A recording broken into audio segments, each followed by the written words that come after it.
Hello YouTube viewers, welcome to my channel Science to Technology. In today's show, Camera Tuesday, we're going to talk about camera industry versus the photographer. Right now there is a clash. So let's dive right into it.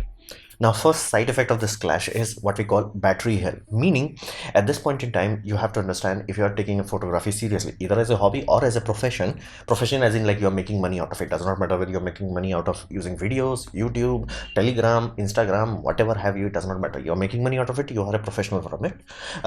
It is what we call fixed lifespan product, meaning it will wear out before the camera does. So you may find many individuals who have one camera body they have been using for like 3 to 5 years or even 10, and they would have gone through like 2-3 batteries at bare minimum. So this is one thing you have to understand. You will replace battery before you retire the camera. Even in my 800D, I am on the second battery at this point in time. Now that is not itself too bad deal, and actually it's a good design compared to a mobile phone. That's a really good design, that because battery is a wearable component, how about you replace it? And that's the primary reason people change their phone, is like battery simply does not hold charge. Now that's awesome, but here's the deal. Inside each camera company, meaning Sony, Nikon, Canon, and other companies also, they have way too many models, sub-models inside it. It's like, what the hell? Like, for example, when you go to DeWalt, you have a battery that works with surprisingly large number of tools. And when they add new standards, meaning let's say they were starting at 12 volt, then they went to 24 volts. Like, it works with surprisingly large numbers of system. And in camera industry, it's not like that. It's like, what if we change the model? It's like, why? No. What if we just change it? It's like, dude, are you changing the battery chemistry? No. Are you changing the battery voltage? No. Are you changing the milliamp hour? A little bit, just enough, just to like, oh no, this is like 800, this is 850. It's like, what?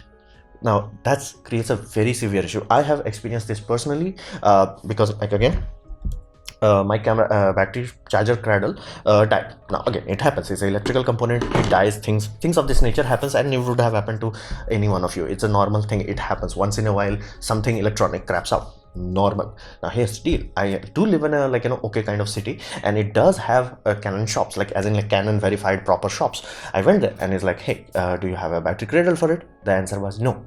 Okay, I'm like, what if you just have a battery right now? Like right now I needed to make sure the channel does not go down, so I know, like, do you even have EL17 batteries? Like, no sir, we have EL10 batteries. What the hell? Like, and that's why this looks so stupid, because I went to a shop, they had a Chinese variant that charges E10 batteries, and he just literally pulled out the cable from here to here so the cradle will fit. Yeah, both of the milliamp hour the same, electronic circuit is the same, but then why there are two batteries? Because F the customer. And that's a very serious issue. And right now, flat out, the primary reason why I always urge people never to buy a DSLR is simply because none of them have USB charging, especially for hobbyists. Think of it this way, like if you're a hobbyist, you're not going to be very methodic about system, where it's like, I have battery cradle, I have battery charged, I have a fresh battery in the camera, I'm going to cycle it properly. Like, you're not going to do that. You're going to make mistake. Even professionals make mistake, even though they have nailed it down to as a habit. Is like, after a day of shooting, I come down, I put all my batteries into charging cradle, and they charge. Again, things happen. Like, what if you power went out? What if you forgot that turn on the switch? Things of this nature happen. We are human, we make mistake. In those sort of scenario, you will love the fact that you may have USB charging in modern mirrorless systems. That alone, again, it's not the greatest, but more than good enough if you have nothing else at that point in time. So that is really shameful that DSLRs, even those DSLRs that are being manufactured now, sold now, do not have this as a default function. It's not like, oh, you buy a modern DSLR, you will have USB charging. No. Even mirrorless, very few mirrorless have like proper power delivery standards, even though these standards have been in use for around 2015. So that is a very serious issue. This is a really frustrating for users point of view, be it a lightweight user, be it a heavyweight professional user. It's a frustrating thing. Now I'm glad, like, while Canon is going around pooping without any consideration to the e-waste that is creating and the environmental hazards that is creating for lol reasons, I have to applaud Sony, simply because they learned. Again, they also had this sort of issue, and this, be mindful, this is just 4 batteries. There are around, I think, 20-25 batteries. So Sony also used to have this, but around A7 Mark II, Mark II had complained the battery life was too horrible, basically. So they invented this new battery, the Z100, and they standardized on this puppy, meaning Z100 the end. You buy Z100, it works on almost every new release full frame camera. That's really good. Be it A7 Mark III, be it A9, be it A1, it works. You don't have to think about it. You buy this battery, it works on a Sony system. Now let me extrapolate this puppy to a real world example. For you have a crew, 2-3 people, and you have one videographer, 2 photographers. Okay, awesome. One person has A7S III, awesome. What battery they have? This battery. One person have R4, same battery. One person has some other thing, like let's say A7 Mark IV just as a backup camera. Awesome. All of them have the same battery. What does this mean? That simply means they can interchange battery if they need to. If they run out of charge in one, let's say the video shooting was going much longer than in this battery is draining battery much faster, you can put that battery. All the battery cradles, basically, if you get charger cradle with all of them, you will have multiple places to charge the battery. If you are not using the camera itself can act as a battery cradle. If you are buying something like this where you have external something like this where you can put the battery and charge via USB, you can do that. Everything will work with everything else. That's awesome. That creates less e-waste. That gives you much better user experience in real life, especially with multiple people environment. That's awesome. Less e-waste, everybody wins, everybody is happy about it. Now it does have some upper limit, meaning do not expect this puppy to run a cinema camera, but there are limits, but within reason this is more than good enough and tangibly better with every other company. I'm genuinely frustrated where it's like Nikon and Canons are like, you can use our DSLR series battery, old professional battery, but yeah, will not charge it on body. It's like, why? The charger decide how to charge the battery. It's not, nothing changes in the battery chemistry is exactly, it's not like you are using lithium titanate in one and you're using lithium ion in one. Both of them are lithium ion. No, you have to buy new garbage so we can milk more money out of it. This new battery will charge in body. It's like, charger does not need to know which battery it is. It just needs to know the voltage. And again, 1C generally. And again, not even 1C, 0.5C is the charging rate of almost most lithium system. So it's like, why? But again, because F the customer. That's really frustrating for every users. I really do not want to be in a place where somebody is like, buying Canon's latest and greatest flagship and they're like, wait a minute, old batteries, and those batteries are expensive. There's like, I put it here, plug the USB, it's not charging. It's like, buy new batteries. Like, why? Because F the customer. That's the first hell. Now we go to second hell, that is memory hell. Each company wanted to create their own stuff. Now, if you are old enough, you would have remembered we used to have C compact flash cards. Now, compact flash card was just somebody figured out how to use PATA interface. That interface we used to have in before SATA. We had PATA, basically pins, multiple pins plonking onto each other. That was the first card. Now, why we had that? Simply because SD was not fast enough in the early days. So miniaturizing PATA technology made more sense. That was awesome, but his real SD started to catch on, and even both of them were not fast enough. So compact fast was created, which was SATA interface, meaning miniature SSD, nothing else. In miniature SSD, it can go upwards of 500 Mbps, like really good speed, and that was created. And this time you could have literally had multiple scenarios where you had SD, you had SD UHS2, you had compact fast cards, you had compact express card, you had XQD cards, way too many standards. Now, even today, even though most of this hoo-ha standards has started to die down, we still don't have one SD standard, meaning UHS1 was the core, the OG SD standard. UHS2 became the second standard, but here's the UHS2 did not become the mainstay, as in like every model released after this point will use UHS2. Now you're like, wouldn't that be expensive? Yes, for first few years it would be. From a company's point of view, barely, because they have to do bulk order, and if they are ordering this, let's say UHS2 for every model, it's cheaper. It's much more cheaper for them to like have UHS2 in all their series rather than like one UHS2, one UHS1, because be mindful, there is another aspect of manufacturing which we call pick and place machine. If you have two feeders, whereas like UHS1 slot is directly taken from here versus UHS2, it adds extra cost. Fundamentally, if a company could have done that, they just chose not to. It really created. And again, sometimes Nikon as well, what if we put micro SD card in a full size camera? It's like, why? This is one of those things that really translates to a serious issue. And be very mindful, SD cards are another consumable that you will grind through. Now like, wait a minute, these are solid state objects, what is there to grind? What we call electron gate, meaning that's the puppy that's storing your energy. Basically, you send electron through it. If this has electron, it will read as 1 or on, and if it does not have electron, it will read as negative. Okay, that's how it works. Here's the deal. You have noticed there is a gate, electrons are going through it. Now this is a semiconductor gate, so it does work for a very long time, but does have basically upper limit to it, meaning it will wear down. Even if you are familiar with early computer SSDs, you will hear the fact wear leveling. That's why, because these gates wear down, meaning it becomes sloppy after a point, meaning the charge only 50% went in, 50% went lost, and now the computer controller cannot decide, is this an on bit or is this an off bit? At that point, that cell place where you are doing this will be classified as waste. So it does wear down. And the first example of this will be card starting to slow down, because it has to, the controller on the card has to do way too much work. And it has happened with me, and again it happens to everyone who are doing especially video work, and especially at high fps. If you go back around 3 years ago in my channel, I was trying to do 60 fps. I stopped simply because my card's starting to die too quickly. And again, death was not like, oh, cards does not work. It was like, you know, I'm recording video, everything is awesome, and then camera will show write speed error, stop recording. Again, then it took me some time to realize, no, cards do wear out. And I'm talking SanDisk Extreme Pro 90 Mbps card on a like a freaking full HD system. It does wear down. Again, does not happen over day, 1 day or 2 day. It does take time, months, or in my case almost a year. But I realized that 60 fps is just too brutal on my bank balance, so I've switched down to 30 fps. And again, same thing will happen. This again, it will last longer. Again, better technology, better gate design, better architecture, it will last. But it is a consumable. You do not think about it as like, you know, oh, I buy like 512 GB and never have to worry about it. Now it's gonna wear down. And if you are wise enough, experienced enough, you will have a scenario where it's like, you know, let's say every third year you will buy one new. Do not think too much about it, just have it just in case. And you retire this before it becomes completely inoperable, simply because you want to do that. In case you get stuck in an emergency where you do not have your main card, this card at least should be able to do something, rather than, yeah, you can't record video reliably on it because, you know, write error.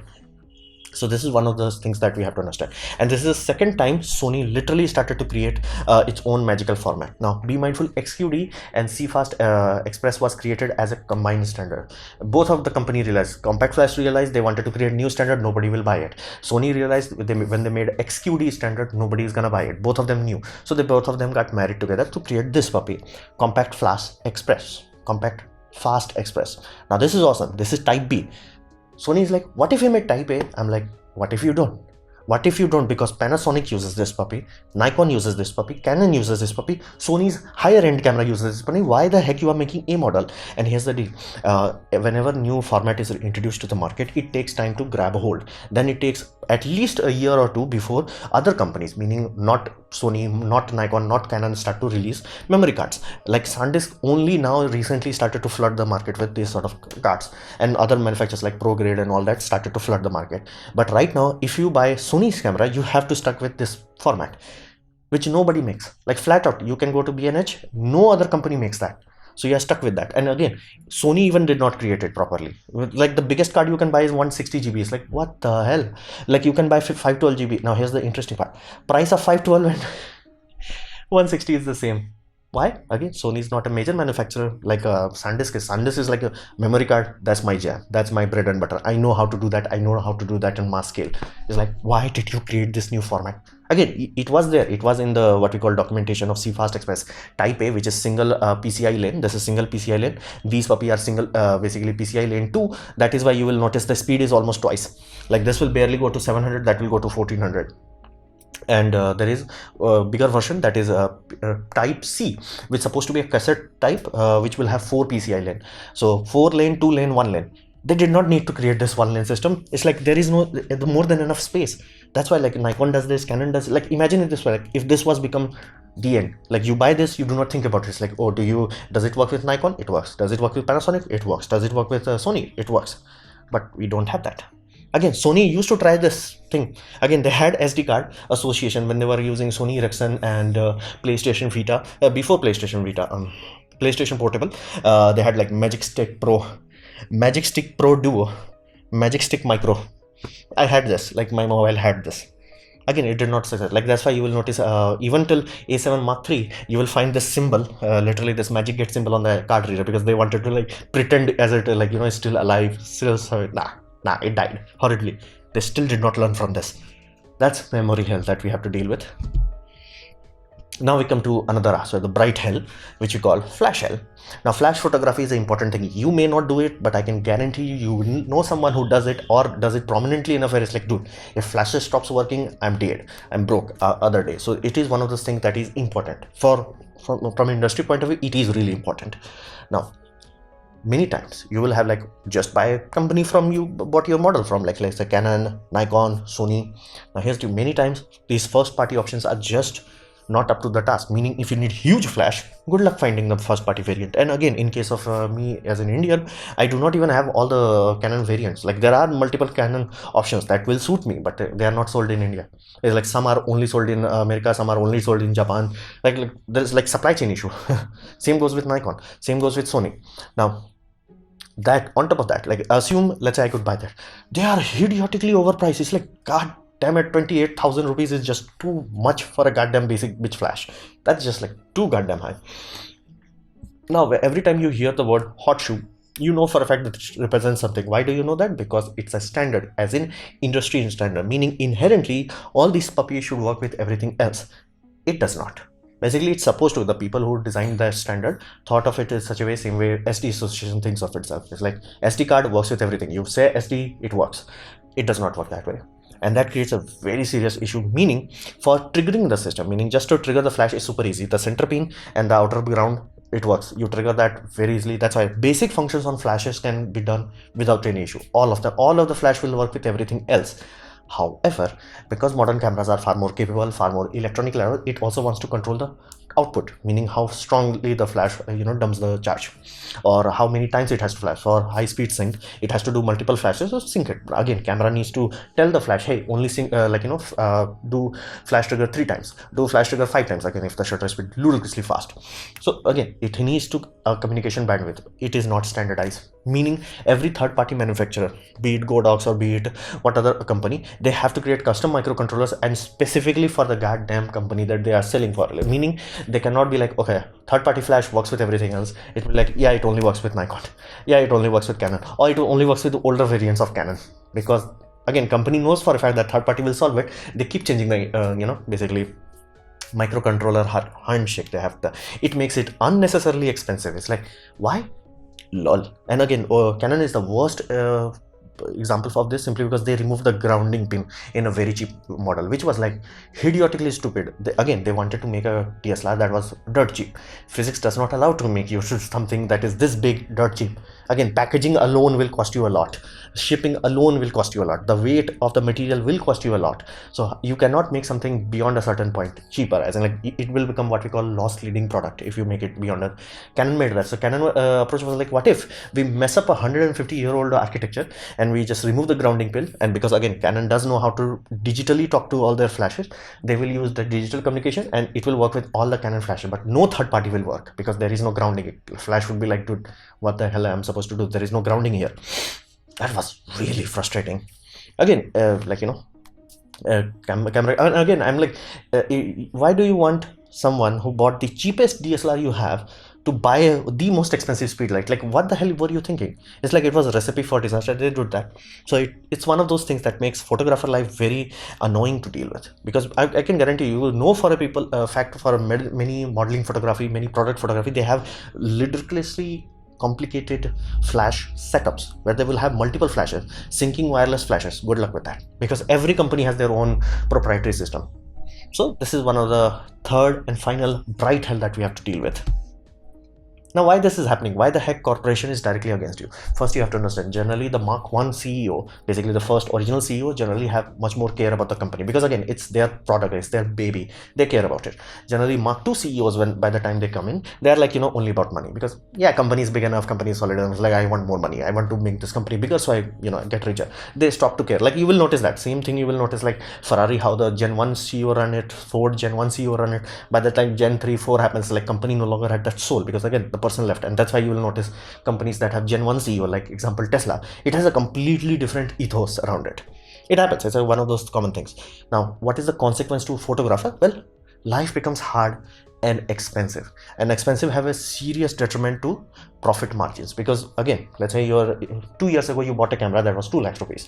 Now you bought a camera that is 2.5 lakh rupees, around 2.5 lakhs. You're not gonna ask your customer to foot the bill, because again, you can ask them, but there will be, I guarantee you, there will be some new coming photographer like, sir, I will work for that lower price. Again, I would do the same if I was like just starting out. I will do the same. So this is one of those things that you have to understand. It directly affects how much profit you make in there. And every equipment is ludicrously going up. It's like, flashes going higher in prices, memory cards going up in prices, camera that is not that much better compared to 5 years ago going YOLO in prices. That creates a serious financial strain on us. And why is that happening? Well, all camera companies are suffering, all of them. Now, why is that? Well, again, there was a displacement from mobile phone, and the inability and the sheer stupidity of every single camera manufacturer is like, let's not learn anything from these mobile phones. They are doing something awesome. Let's not learn that. Let's F the customer.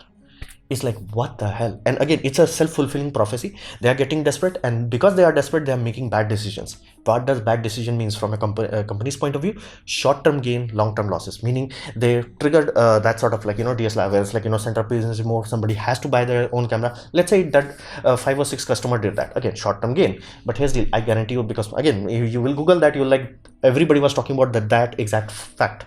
Nobody cared like the DSLR was the cheapest. Nobody cared. Again, it's like you are like, creating bad image, and image directly translates to stack value. Now, what does that mean? That simply means if you look at Canon's market share, you will find that in 2007, they were at peak. If you look at now, they were nowhere closer to. You never want this to happen. Like, again, ups and down in stock market, that's a known thing that happens, cannot be done anything about it. But it should never happen. It's like, at one point in 2007, I was like around 7,200. Now I'm barely at 3,000. That should never happen. Like, the peak also never reaches this point. Same goes for Nikon. They were around 2007, they reached around 4,000. Now their current value is around 1,000. This should never happen. Like, for years their value is in constant decline. This is not even reaching. Same goes for GoPro. You will pay attention to like whole GoPro's livestock is like up, and then right now they have never reached their previous self. You never want this, because whenever company as investors notices this, they're like, this company has reached what we call stagnation, meaning it's time to pull the money out. And that's why you will notice like, what the hell, like Canon are working their ass off, Nikon is working their ass off. Why the heck the value is not going up? Simply because once they see, hey, your peak is behind you, they're like, how about I pull my money back? And this creates a very serious issue. And again, same happens with Sony. Now be mindful, I'm talking about Sony Corporation. Again, that's how they sell it in the stocks.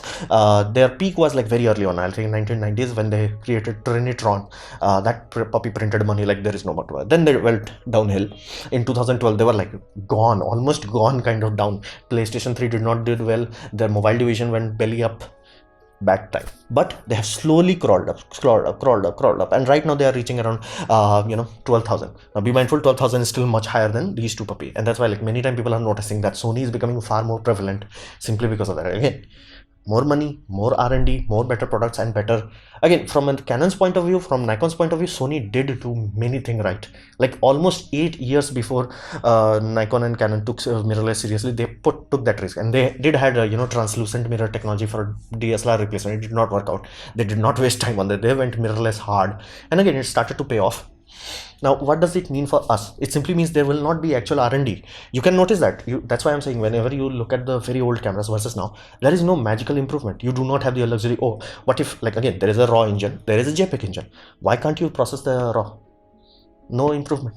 The same processor, it's not using Snapdragon processor, it's not using any latest and greatest, like a 1980s processor, so it can't really do much. It overheats. And again, look at the example of Canon R5C. It's amazing camera, super amazing, 8K full frame with autofocus, mind-blowing. How the heck they achieved it? Just add heatsink and cooling fan. It looks awesome, it feels amazing, but realistically it's not. And given the fact the processor is fundamentally pushed to a limit where it cannot even store memory, you have to switch. Basically, you have to turn the camera off, then turn the camera on in video mode. Then only it can flush the firmware. So that fundamentally means the R&D puppy on the puppy is very minimal. It's like they did the least thing possible, and this creates the issue. Every camera model is becoming more and more like meh. And for example, global shutter is one of the only missing technology right now in any digital camera. Once you have had global shutter, especially in full frame sensor, you remove rolling shutter. May not be very important for you, really important for high speed photography. Then you add infinite flashing, meaning you do not have to worry about flashing. It will work without an issue. Awesome. That really is awesome. Then you have like other benefits are also there. So why the heck they did not do that? And here's the hilarious part. Like Sony does have a Sony semiconductor. It does make a global shutter for industrial applications. It's like it's just Control C Control V from that division to Xperia division. They don't Alpha division. But you get that point. Like R&D is not actually happening. Like that's why like I was really frustrated when I looked at A7 Mark IV and the fact it could not do 4K 60 fps. It could easily do that. It has like dual A1 processors. That was same thing used in basically A1. How the heck, oh, XR processor, how the heck that cannot do that? It's like it's reading 50 megapixel sensor and it can give you 8K video. How the heck it cannot do 33 megapixel sensor and give you 4K 60? It can do that. They just limited it so they can sell A7S series. Whenever this happens, the company is about to go down. It happens. It has happened more than enough time, and you will notice even with mobile companies, too many models and no polish. It happens. And like people wonder, it's like, why Apple is Apple? Again, this is one thing that Apple knows how to do. Do not flood the goddamn market with 10,000 models. That's one thing they really know how to do well. And this creates an issue where it's like Canon is like trolling the customer. It's like, I bought your 70-300. What if like we remove the lens hood? Who the hell decided like a freaking OLED screen on a lens is more important than a lens hood that improves contrast? Who the hell made that decision? But Canon is like, let's F the customer. Yeah. Here's the deal. You can troll that. You can do that. And again, people who have invested in your system, they will be stuck with it. But it creates low new customer, which creates constant downturn. So that is why all these three companies are really not in good situation. Even though Sony as a corporation, they are on the recovery. Again, the recovery is kind of good, but they are no longer like, Sony, the printing money. They are like barely scraping by. And again, it's all their own doing. They did not learn from the mobile industry. They did like, it's idiotic. It's frustrating what they are doing. They're like, what if we F the customer? I'm like, you can only F the customer 1 or 2 times before they're like, I'm sorry, I'm tired. I do not have $1 billion in my bank account. I'm out. It has happened. That's why like, so there is very low new customer happiness, because back in my days, as in like when the first I was around in institute, it was like everybody who got their job, the first few things they were gonna buy was a DSLR. Now nobody does that. That's the reality of it. So this was my presentation of the unfortunate fact that we are against corporation at this point in time. Hopefully you have liked this video, learned from it. In that case, please click the like button, share it amongst your friends. That will help me a lot. If you didn't like it, didn't enjoy it, I urge you to press dislike, press it twice to show me extra disappointment. Please leave a comment because I do try to reply to all of them. Subscribe, press the bell icon if you're free, and as always, thanks for watching.